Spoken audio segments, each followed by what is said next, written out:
An exchange-traded fund, or ETF, is a financial security traded in exchanges that tracks or replicates the performance of an index, a commodity, a sector, etc.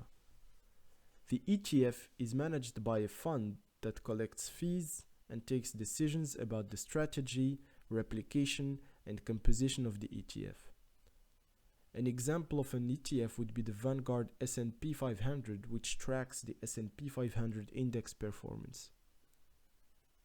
If you want to buy an ETF, you might want to know the difference between the market price, or the price at which your ETF is listed by your broker, and the actual NAV, or net asset value.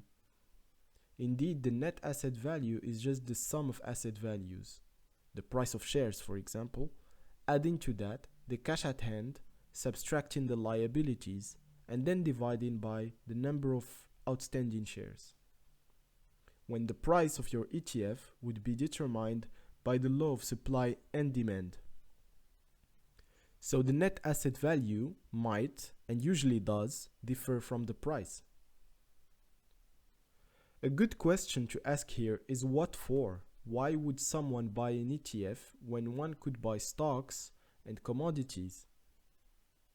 Well, it's quite simple.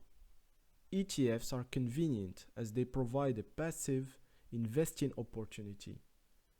One would build a portfolio of ETFs based on his or her preferences and could just forget about it and automate cash allocation.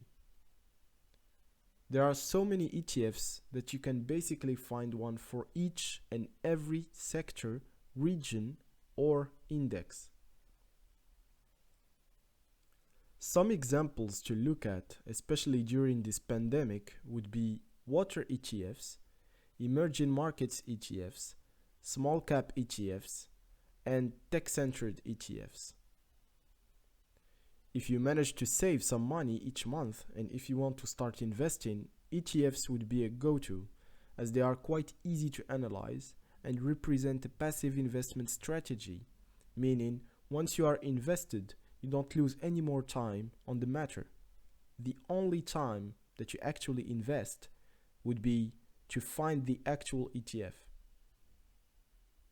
I hope this has been useful. If you want me to make a video where I can give an example of an investing strategy based on ETFs and how to choose those, do not hesitate to leave a comment and I will do it.